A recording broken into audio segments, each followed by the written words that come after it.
Maybe they have too many limbs. Maybe they resemble something straight from folklore. Maybe they're a little too hungry for humans. Today's episode features allegedly real-life encounters with disturbing creatures that simply should not exist. What's the scariest creature you've ever seen?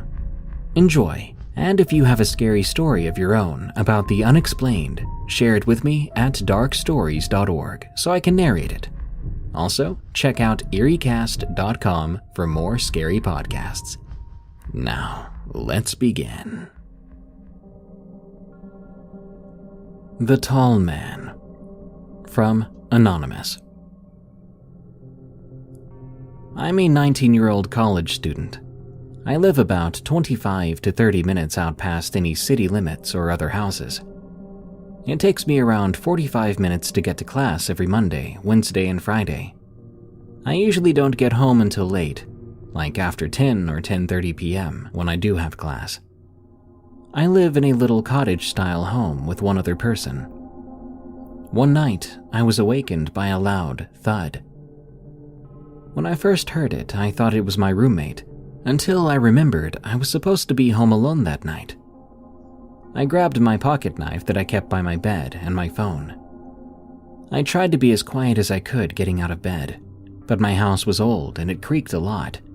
I walked to the door as slow as possible, so I wouldn't be too loud. Once I got to the door and went to open it, I caught a glimpse of what looked to be another person. I thought it was my mind making shapes out of nothing, but when I realized it was actually there, I turned around and ran back to my room as quickly as I could. When I made it to my room, I locked the door and called the police as quickly as possible. It took the police around 45 minutes to an hour to get there. The operator stayed on the phone with me the whole time. While I waited, I began to hear a bone-chilling scream coming from my kitchen, followed by the loudest footsteps I've ever heard. It felt like forever, sitting in my bed, waiting for help to arrive.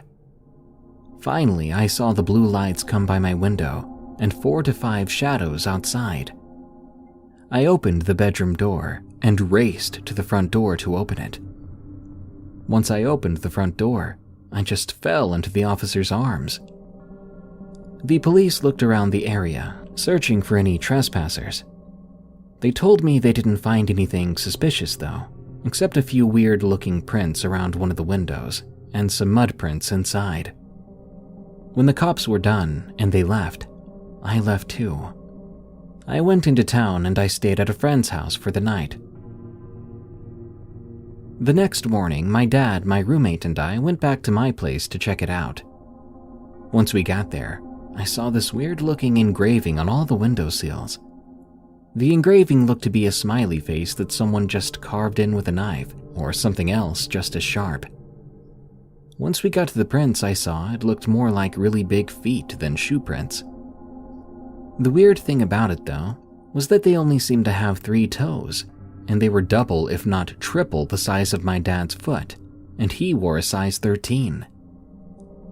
I stayed with my parents for a few nights, just in case. Once I was brave enough to go back to my house, I found more prints around my place, and there was a rotting carcass left on my front porch. The poor thing was an elk, and someone had carved a smiley face into it. My roommate and I put the house on the market that day, but I didn't know if it would sell because it needed a bit of work done to it. Around 2 weeks went by with no encounter to whatever this thing was. The house was soon to be sold to an older couple and their dog. The final night we stayed there, my roommate and I were all packed already, so we both came to the conclusion that we'd both sleep on an air mattress together that night, so we wouldn't have much of a mess to clean afterward. We slept in her room that night, which was closest to the front door and had a bench window in it. We fell asleep around 12 a.m. after watching a movie. At about 2:30 a.m., my roommate woke me up. She asked in a whisper, "Did you hear that noise?" I didn't hear anything at the time, but a few seconds later, I did hear something. There was a very loud noise that sounded like nails on a chalkboard. Whatever was making the noise seemed to be right outside the window. My roommate got up to lock the bedroom door, but before she could, the front door creaked open.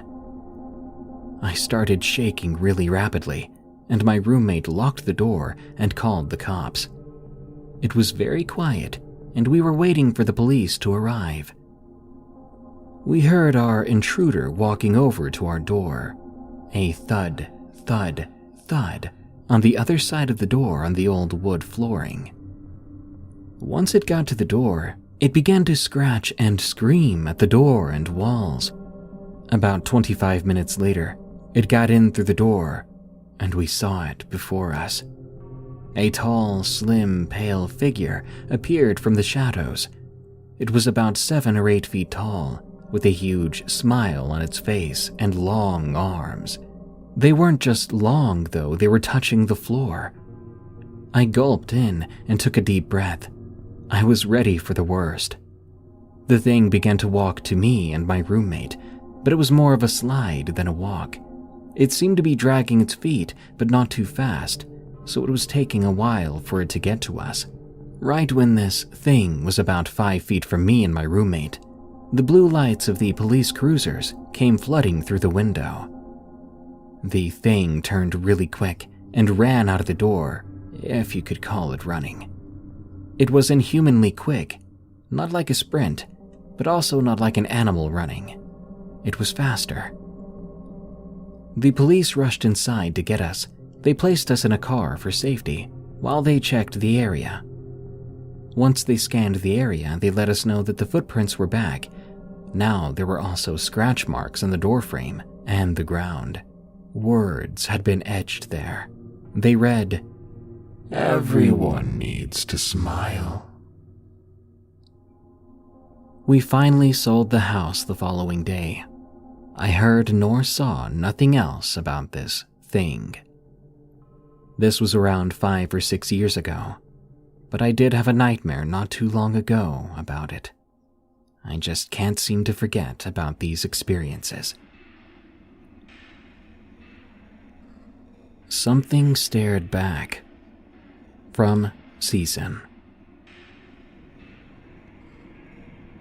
This isn't a particularly eventful story, but it is true, and still gives me the creeps to this day.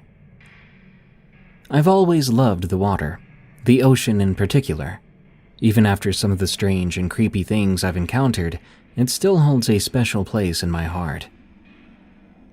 When I was around 15, my mom and I took a cruise down through the Caribbean, stopping at all the well-known destinations along the coast of Mexico and some of the smaller Central American countries.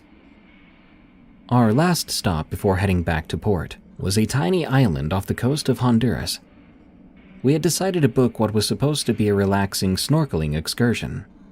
Sure, it wasn't the most famous for underwater activities, but there are some absolutely gorgeous reefs in the area, and I wanted to be a marine biologist at the time, so it was like heaven for me. We took a small ferry out from the main port to the island we would be spending the day on, and after lunch I was straight off to the water. I remember it was strange that day. It was beautiful out, sure, but there was almost no one else in that water. I think there was only one other person when I first got in, and I seem to remember noticing they'd left at some point while I was out, leaving the reef all to myself. Nonetheless, the water was like a dream. Not too hot, not too cold, tall shelves of reddish coral swarming with tropical fish. I don't know how long I spent just floating around, but it must have been hours. I at least know I came out looking like a freshly cooked lobster by the end. Anyway, I was floating on my stomach, facing directly below me, trying to identify any of the fish I could see, meaning I wasn't paying attention to where I was going. Suddenly, like someone had flipped a switch, the water got cold, and in the same instant, I found I had kicked my way over the drop-off point. The reef ended, and I could see the rocky outcrop sliding down into the nothingness below me. This may not seem scary to those who have not experienced it, or anything like it, but suddenly finding yourself suspended above a seemingly bottomless void, it causes a kind of primal terror in you. I froze up, suddenly feeling incredibly small, out of place. The silence of the water in my ears was deafening. As I stared down into the abyss, I felt a strong sense of vertigo. And just as I was regaining my senses and the ability to move, I saw it. Something shifted in the murky darkness below me. Something big, impossibly big. The last thing I remember seeing was a massive eye opening up, looking directly at me. Then, the next thing I knew, I was back on shore trying desperately to explain what had happened to my probably tipsy mom. When I got to the part about seeing something in the water below me, my voice caught. I could tell she was only half listening as it was, and I didn't want to make myself sound crazy by reporting some giant sea creature only a few 100 feet out.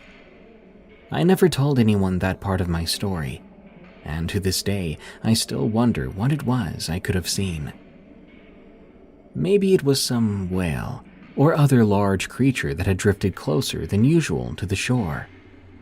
I know it's a cliché, but I know it wasn't my mind playing tricks on me. Whatever it was, I was never able to bring myself to look over the deck of the ship at night, too scared I'd see something watching me from the darkness again.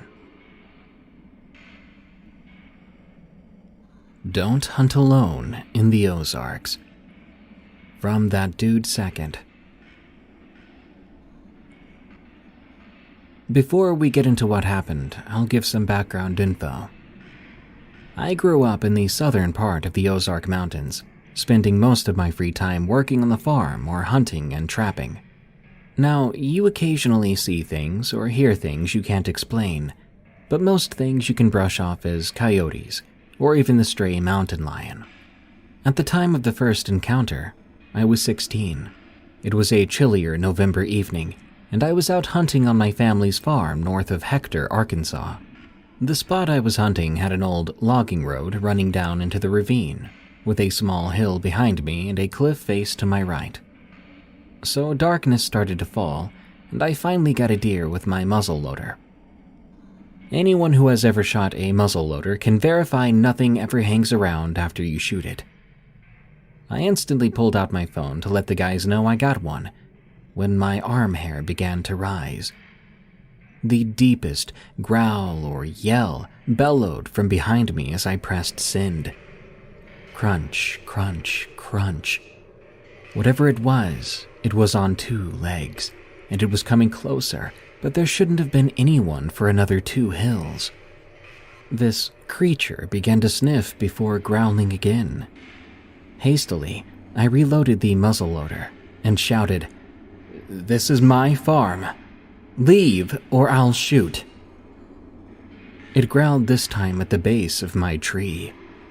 Darkness had enveloped the entire block of woods now. I was trapped with a flip phone and a muzzleloader against something that I couldn't see. I could only hope the other guys were on the way.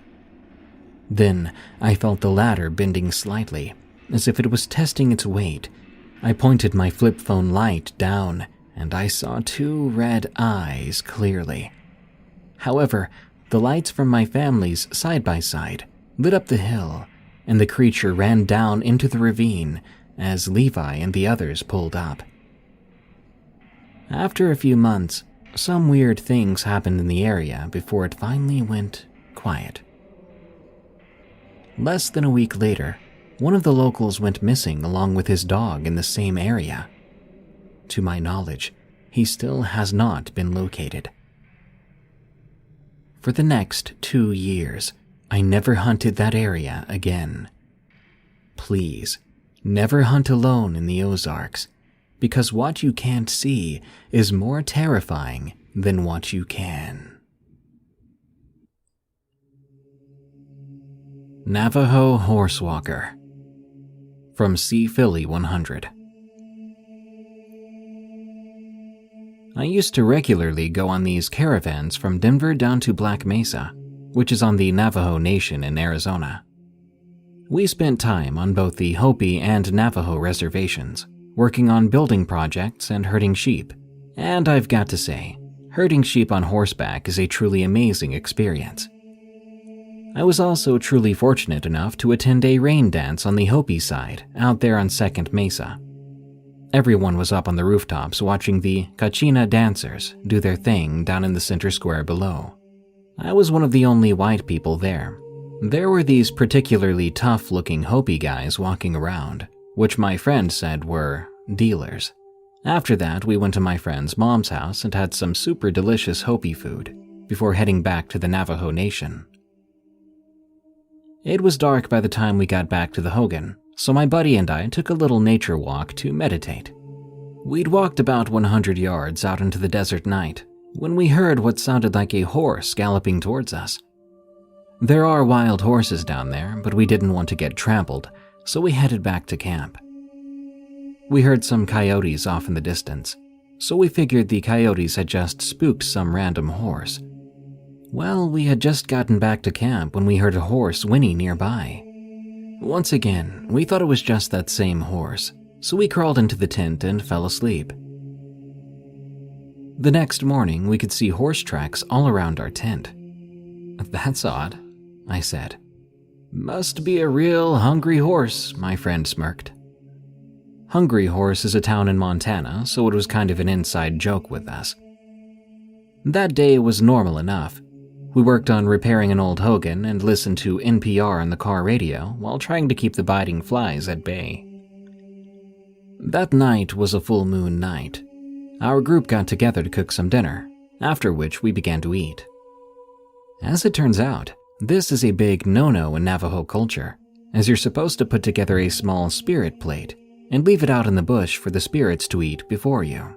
We actually got chewed out by the community mentor, which put a sort of damper on things. Anyway, we wrapped up our dinner and decided to take another little nature walk before turning in for the night.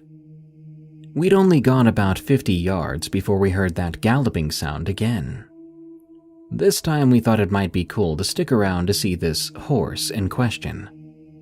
Maybe it was lost. Maybe we'd get to see its markings to help locate the owner. Just then, we heard a loud snorting sound coming from some nearby piñon trees. We approached the piñon cautiously before stopping dead in our tracks. In the moonlight, there we saw what looked to be a huge bipedal horse stepping out from behind the piñon and into the moonlight. No, this can't be right, I thought. I've seen horses spar on nature documentaries, and I know they can kind of go up on their hindquarters to box each other out for dominance. But this thing, it was literally walking on its back legs like a person. It cocked its head to the side, and it looked right at us, with what can only be described as a creepy smile. Something about the creature just seemed evil. Its eyes didn't look like a horse's at all. They were more like beady little buttons, shiny and black. The creature was at least 10 feet tall, and the more we studied it, the more I could see that it really looked more like a person wearing a horse's head than an actual horse. But the legs were those of a horse, and I could even see a tail hanging down behind it. The torso looked more human too, with a strong chest and arms with human hands on them. I couldn't tell if it was wearing a pelt or if its skin was natural, but it had Navajo-style tattoos covering the chest and torso. It also appeared to be wearing some kind of turquoise jewelry around its neck and wrists. It huffed again and began walking towards us. We freaked out and ran as fast as we could away, but I ended up tripping. I turned around to see this horse-like creature lunging at me, trying to grab me with its creepy little hands.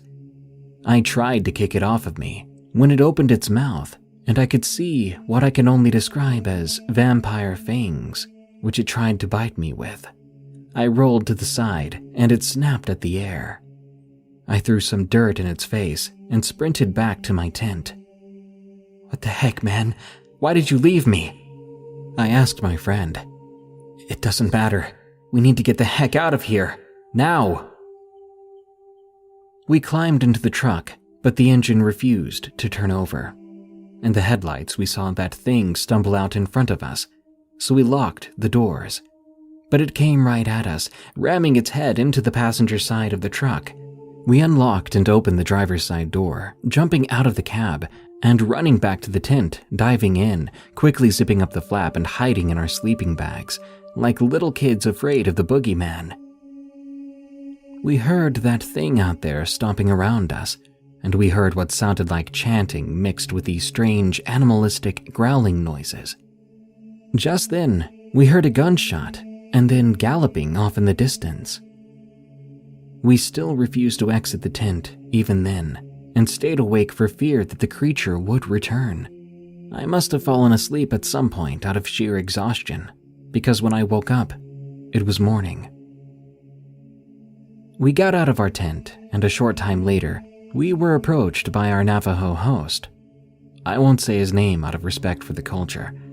He told us we had angered a native spirit who was trying to drive us away from the land, but he was able to scare it off with a bullet dipped in ashes. After that, we decided it would be best to cut our trip short.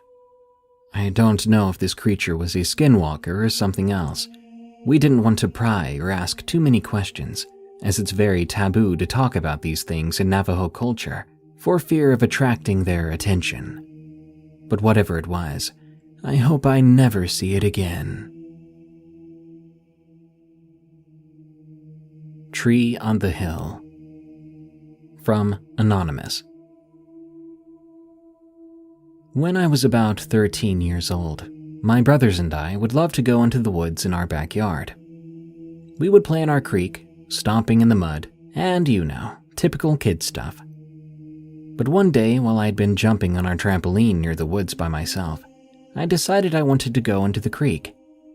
At the time, I didn't feel like going back to the house to get my brothers, so I literally just started walking into the woods alone. Once I got past the entrance to the woods, I saw a weird-looking tree. This tree was on a large mound of dirt and grass, so I had to climb up to it. As soon as I made it to the tree, I got this uneasy feeling. I felt that something had been watching me. I really don't have any idea why I did this, but I knocked on the tree 3 times. At first, I heard nothing in response. But after about 10 seconds, I heard a faint sound. Honestly, it sounded like a goblin and a chicken combined. It kind of sounded like Gollum from Lord of the Rings, but it was clucking like a chicken. I really didn't get it, especially since it was coming from inside the tree. I kept knocking on the tree in this manner. 3 knocks, then the noise would come. Then I heard scratching on the outside of the tree bark. This sounded like it was coming from the other side of the tree. I leaned to the side to peer at the back of the tree. All I saw was a hole that was so deep I couldn't see inside. I was so curious that I walked around the tree and just stared into the hole. My heart stopped when I heard the chicken goblin sounding thing growl at me. I still continued to stare into the hole until a clawed hand reached out in my direction just inches from my face. Quickly, I stumbled down the hill, causing me to scrape my knee. I ignored it and ran up to my house. Quickly, I shut the door once I got back inside, and I peered out the window. I looked just in time to see this dog-like creature entering the woods once more. Whatever it was, it had followed me down. I don't think I could ever go in those woods again, mostly because I'd rather stay alive. The Wendigo of Alberta. From Anonymous. As a bit of background, I live in a small town in mid-eastern Alberta. My friends and I loved to go exploring when we were younger, around 13 to 14, but I can't remember exactly. What I do know is that it was in mid-January when we encountered this. I'd always go into the woods around my house with my friends, Greg and Jeff. One night while we were exploring down an old ATV trail near my house, which was now mostly used as a snowmobile trail, we were walking along trying not to slip on the ice. Around that time, I noticed something. The weather was beginning to get windy, and it was starting to snow. So we started discussing heading back to my house to play some video games instead. That's when we heard something behind us that sort of sounded like a low growl, underlaid with a human scream. Whatever it was, it scared the living crap out of us. As we began to walk away, out of fear of whatever that was, we heard a branch snap. That triggered us into running. As we ran away, we began to hear really loud stomping sounds behind us as if something was following us. Before long, the weather had gotten so bad we couldn't see more than 5 feet in any direction. We were now running half blinded by the weather, but suddenly the stomping sound stopped. Needing to catch our breaths, we slowed to a halt as well. When we were all stopped, we heard the growl again. This time it was much louder, and it was coming from in front of us. We stared in horror as this thing emerged in front of us. Some sort of creature that stood 9 to 10 feet tall with a human-like body. Its limbs were a little too long and bony though. It had clawed fingers and a head that resembled more of an elk. Maybe it was shock, but my first thought was that elk aren't exactly common out here. And as I was thinking that, I noticed the bone-like texture of its head. It was more like a skull. I wanted to scream and run, but I was frozen to the spot. The three of us all stood there, staring. The fear we felt was like a trance. I couldn't even move my eyes away from it. It was moving towards us, blocking the trail that led to the main road, and all we could do was either run the opposite way if our bodies allowed us, which would lead to a cabin, or run through the woods to my house. Making a split decision and praying my body would listen, I took off through the thick caragana bushes, a good 500 meters to my open yard, and my friends followed. We made it to my yard. The time was about 2 a.m., so no one else would be awake, and from there I wasn't sure if they'd hear us screaming at the front door to let us in. It didn't help that I'd told my parents that I was going to stay at Greg's house for the night. Luckily for us, I remembered the code for the door lock, or else we would have been screwed. Once we got in, we rushed inside and locked the door. I could then hear it running through the yard, then over to the living room bay window. I stood there, trying to look out the top of the window of the door, but also attempting to stay hidden. Suddenly, Jeff screamed from the living room. When I went to see what he was screeching about, he was looking out the window which overlooked the deck. He remained quiet after that. He stood there and silently pointed. When I followed his fingers, I saw that creature again. It was walking up the stairs to the deck. It went up them very awkwardly, as though it wasn't used to them. I wanted to scream then too, but before I could, I looked over at Jeff and noticed he was crying. That was odd. Jeff wasn't exactly the type of person who cried very often, or even when he was scared. But then I saw the cut on his shoulder. It was about 3 inches long and looked a bit deep. I was about to ask him when that happened, when that thing outside began to try to bust open the door, ramming into it with full force. We ran upstairs then, where my room and my parents' room were. I rushed over to my dad, telling him about the thing outside. He grabbed his rifle from the gun cabinet, then rushed downstairs while loading it. When he got to the front door, he looked out the window, just as that thing rammed the door again. It was loudly growling, baring its long carnivorous yellow teeth. My dad stood back and told us to hide. We listened and watched my dad aim his gun at the door. Within about a minute, though, the noises stopped. My dad then went outside, looking around. About 30 seconds later, he came back inside, locking the door. And that was the last I saw of that thing. Ever since, I've been horrified of the woods around that house. I'm 20 now and I've moved to Edmonton. I've not seen or heard of that creature again. But just in case, I never go back into the woods unarmed. but I still do enjoy the woods and hiking with friends. That brings us to the end of this episode of Darkness Prevails. More terrifying stories are on the way soon, so subscribe and smash that like button. By the way, did you know this show is available as a podcast called Unexplained Encounters? Just search for, follow, and rate Unexplained Encounters on Spotify, Apple Podcasts, or your favorite podcast app. This show is part of the EerieCast network. Go to EerieCast.com for more scary podcasts, such as Freaky Folklore, which explores your favorite monsters, myths, and mysteries, as well as Redwood Bureau, a fictional horror podcast about an agent on the run from an evil secret organization that captures supernatural creatures and entities. Well, thanks for tuning in. Stay safe out there and stay creepy, because this world is a strange one.